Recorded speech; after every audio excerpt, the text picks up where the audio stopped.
Hey, Ty Brady here with Brady Insurance Marketing and the Ty Brady Way, one of the nation's largest field marketing organizations that helps independent agents achieve a 6- and 7-figure income with the systems and strategies that I'm going to talk about with you today.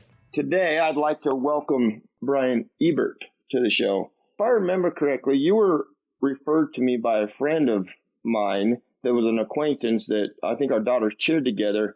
So how long have you been in the industry, Brian? So, Ty, this will be my second AEP this year. So wow. I've got to wrap up my second year. Second year. Wowzer. And well, tell me a little bit about your background and, what intrigued you in the industry. You bet. So previously I was involved heavily in construction management. I worked with the company for about 16 years, and it was great, but got to a point that just wasn't what I wanted to do for the rest of my life. Got involved in real estate and really loved that. And for various reasons, the projects that we were on were starting to come to a close, and didn't have much in the pipeline. And so that's when I have a friend that I go hiking with almost every day or multiple times a week when you're hiking. And I just said, I'm not sure what I'm going to do next. He said, you know what, I've got a buddy. I got a guy that I want you to meet, and I want you to hear about this industry. And I said, well, what is it? And he said, it's Medicare. To be honest, at the time, I was like, what do you mean Medicare? I don't even know what that is. Yeah. And we set up a lunch, and I learned, more about it, and the rest is history. I got involved, I took my test and jumped right in, and I've loved it ever since. I'm so glad I asked, my buddy Chris, what you might suggest, and I'm glad you put me your way in your direction, because it's been something that has been great these first 2 years. I can see that the potential is just unlimited as I keep going. Oh, it sure is unlimited. I'm starting to see a lot of people that have either a mortgage background, a real estate background, or another professional background that they've been very successful in. And, they are running themselves out of a job because they're always having to chase their next deal. And we always talk on the show about residual income and the power of residual income. And I think a lot of people they think it's too good to be true as well. Yeah, absolutely. And that's one of the biggest things that threw me is, I'm trying to look to the future, and I have goals set for myself. And, I want to really focus on that residual and have, income streams that set that, even if I'm not able to do as much work a certain week or a certain month or, even part of the year, that there's some money that's still, that I've earned that's still coming in. And that was one of the biggest draws for me with the Medicare industry. I will say, Ty, though, you brought up, the work side of it. And I will say that there is absolute work. You do have to get up, you have to work and do your part, but the benefits then outweigh everything else that you're doing. Yeah, no, I have conversations with people all over the country, all walks of life, different patterns. And, some people come from a corporate background and they really don't know how to promote themselves or market themselves or they're afraid to do something. And, for me, I've done podcast shows about you got to want it as bad as you want oxygen. It'll happen. There's too many people turning 65 a day in this country. Yeah, absolutely. I mean, it's amazing.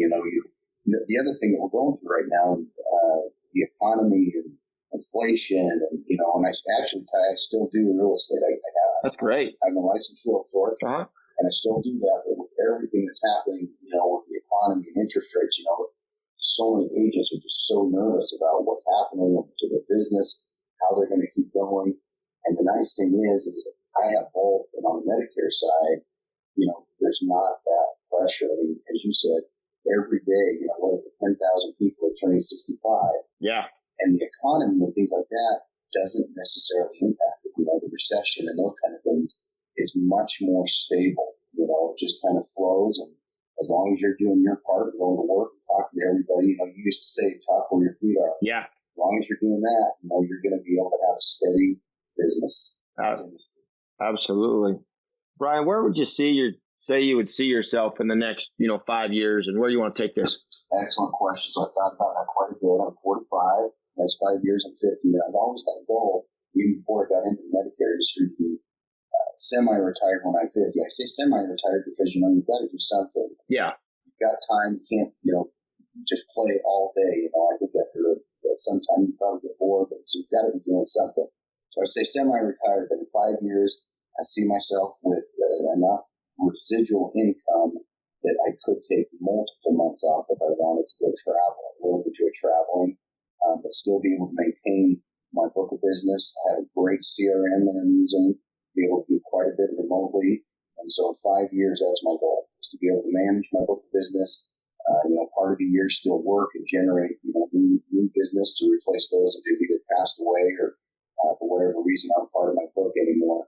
But then have enough residual that I can enjoy the lifestyle that I got.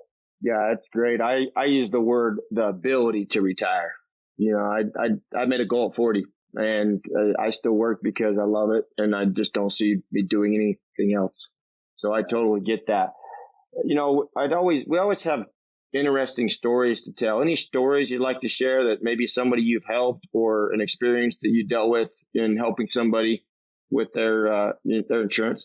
Absolutely, I have two, if that's okay. So as I mentioned, I do, I still have my real estate license, and I work both sides, which has been nice because, a lot of people I help are kind of going transitioning into a new chapter in their life and downsizing or whatever it might be. And so I had a gentleman that I went and met with. He was a T65, and he was ready to go. We just had to wait, for the time frame of 3 months prior to get him enrolled. And he said, Brian, I'm going to have to give you your address at some point pretty quick here because I'm not going to be in the same property. I'm going to be, downsizing to a home to a little less maintenance and a few things. I said, really? And I said, are you interested in having some help on that side as well? And he said, absolutely. And so I was able to help him sell his property, buy a new home, get him signed up on Medicare. And it's been nice that both industries, kind of go hand in hand a little bit. The other story I'd share is a Christmas story. I helped as we do many times, helped a single lady, an older lady with her Medicare. She was on a dual plan, and we got her into a plan that was saving her a lot of money and getting her better coverage on, her benefits and her prescriptions. And as I do with all my book of business, I sent out my annual Christmas cards. And I told my wife, I said, there's two people that I want to go visit this year just because I know that they don't have a lot of family, and I thought it'd be nice for us around Christmas time to go see them. So my wife and I and my daughter went to go see this lady and knocked on her door and took her, a little basket of things or whatever and walked in, and the only Christmas card that she had taped on her wall was the one that I had sent her. Wow. And I tell you what, that choked me up when I saw that. I was so glad I sent it because to me it was, I hate to say it, it's kind of just part of the business. Yeah. It's part of what you do, and you send out birthday cards and you send out Christmas cards, but you never know who it's going to impact in a way that you never imagined. And I'm so glad I sent it. That was the only one she had that year. So there you go. A lot of what we do is just trying to help people, and you feel great when you do it, especially when you have experiences like that. You don't always see the fruit of your labor or the back end, but I've had experiences like that as well on the back end where I've noticed that it's made an impact, or somebody says, my kids don't even call me on my birthday anymore. And this warms your heart. It's what we do, right? Yeah. Then it makes you want to do it again. Oh, absolutely. It never gets old. Yeah.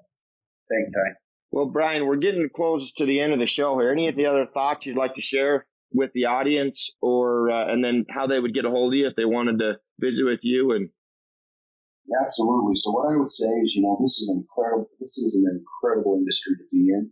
Just like anything, though, it takes work. It's just not a free handout. You've got to get up. You've got to go to work. You've got to call people. You've got to go to their houses. You've got to make it happen.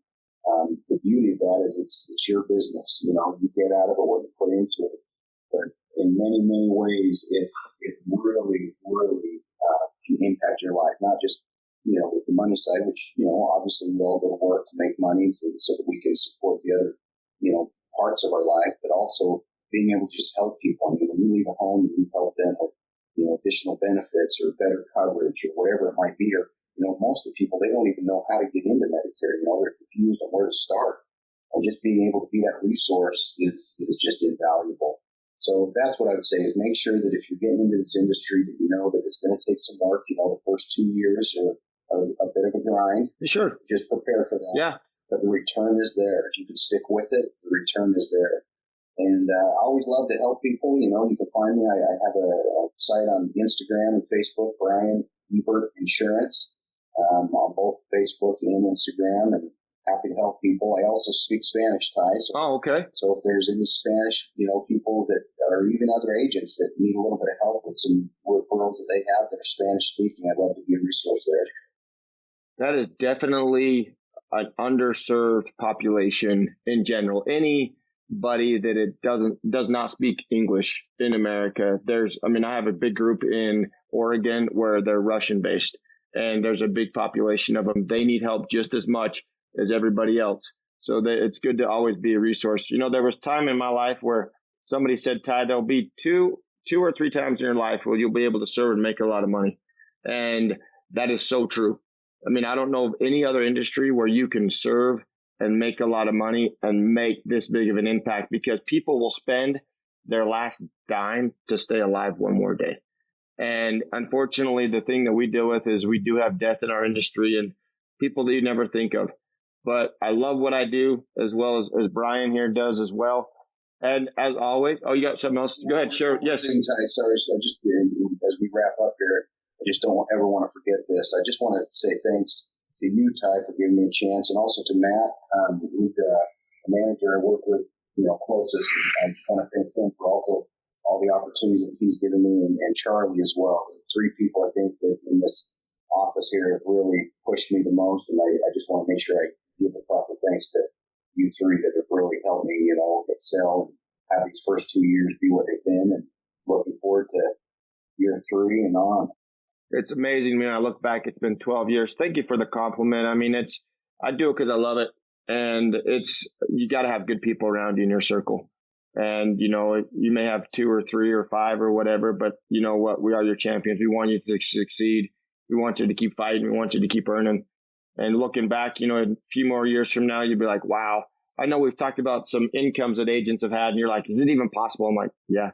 And now I'm going to ask you this question. You're almost 2 years in. Right? Yeah. Is it possible? Absolutely. Yeah. Okay. By the start of year 3, so this year I'm ending, this will be my second AEP, so in January I'll be starting the front end of my year 3. Yeah. And there is a good chance I will be tripling my income in this industry, from year 1, 2, and then to 3. Woo! So yes, tripling is possible. Yes. I always doubled. I doubled for 5 years, right? But tripling, that's a big jump, and it's guaranteed. Yeah. As always, for all you listeners out there, share, like, and subscribe. And if you're interested in being on my show and telling your story, if you're a successful business owner, entrepreneur, I'm getting more people on the show that aren't just in the insurance industry. Reach out to me with a direct message and make it a great day. Thank you. Thank you for listening to another episode of the Ty Brady Way. As always, share, like, and subscribe. Go to Instagram at ty.r.brady. And as always, love hearing from you. And let me know what you want to learn on the show or what you'd like me to bring up on the show. Thanks. You can find the Ty Brady Way on Instagram as well as Facebook. To stay connected with giveaways and Ty himself, go ahead and follow at ty.r.brady on Instagram as well as Facebook. This podcast was recorded, edited, and produced by Whitney Face Media Marketing. And the theme music is an excerpt from Hot Chicken of the Woods by Isaac Joel.